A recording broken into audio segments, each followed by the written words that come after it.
Hello everyone, this is a quick video to showcase an origin that I have made, called the channel SURFER.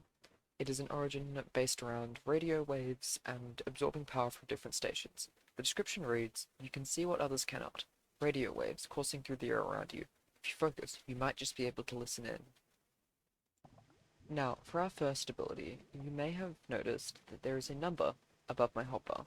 This number represents the current frequency I am tuned into.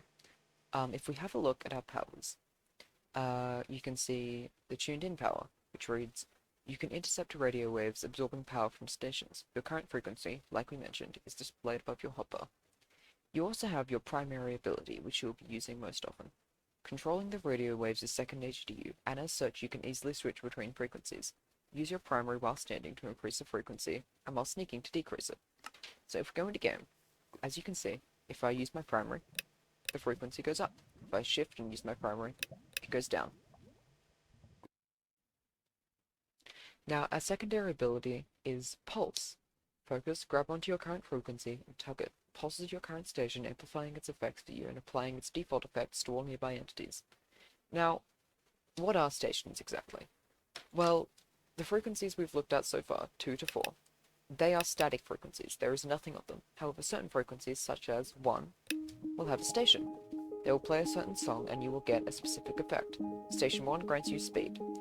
Now, pulsing a station amplifies its effects for you for a short time, so instead of speed 1, I have speed 3. It has quite a long cooldown, but I can just use a command block to reset that.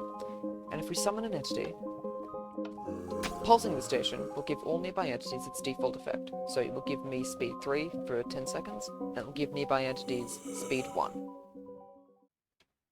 Our next power relates to the static frequencies we discussed earlier. It reads, "Between stations there is static. Let the static wash over you and cleanse you. Static frequencies clear all effects, both positive and negative." Now, this means that, say, if we go back to station 1, and we give ourselves an effect that is not speed, we receive that effect as normal. But if we switch to static, that effect is instantly cleared. Now, this works for both positive and negative effects, meaning it is a downside as much as it is an ability. On to our first downside. The noises from the radio waves keep you awake and prevent you from communicating with villagers. This means that even at night, and even in survival mode, we cannot sleep. We can set our respawn point, but we cannot sleep. We also cannot trade with villagers. These are our final two downsides before we can move on to discussing the stations in depth. Connection stability. Heavy armor blocks the radio waves, breaking your connection. As such, you cannot wear armor stronger than chainmail. It's rather self-explanatory. Armor stronger than chainmail such as diamond will not work, but leather, chainmail, or anything lower such as gold will work. Secondly, frequency dependence. You've grown dependent on the power granted to you by the radio waves. You do not regenerate from food and must instead tune into station 51. As you can see, no matter how much food we eat, we will not regenerate health. We will discuss station 51 later.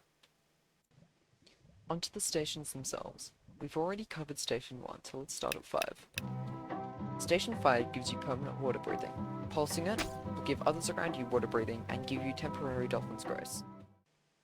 Station 13 will grant you invisibility. Pulsing it will grant others around you invisibility and give you true invisibility for a short amount of time. True invisibility means that all of your armor and held items will be invisible to other players. Station 23 will give you levitation. Pulsing it will give all nearby entities levitation as well, and increase your levitation for a short amount of time. Station 33 will give you strength.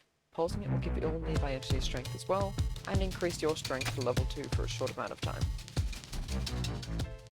Station 42 will give you luck. This affects both your fishing luck and your dungeon chest loot. Pulsing it will spread it to all nearby entities, and increase your luck greatly for a short amount of time. Station 51 is quite significant. It will give you regeneration, which is this origin's only way to heal, but it will weaken you greatly in the process. Pulsing it will give you instant health, and spread the regeneration to all nearby entities. Station 57 will give you fire resistance. Pulsing it will spread the fire resistance to all nearby entities, and give you greatly increased speed in lava.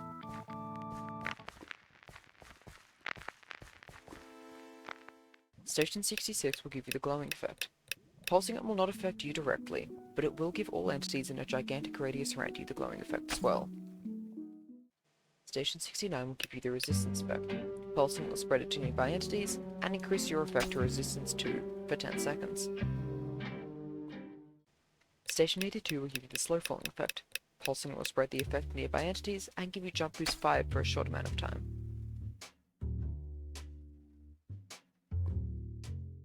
Station 88 will give you night vision.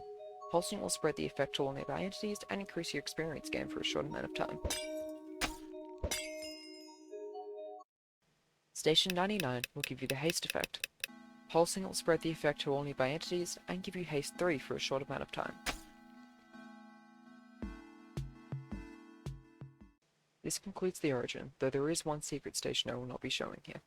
Thank you very much for watching. I do have many other origins that I would love to make videos on if this one does well enough, but this is all for now. Goodbye.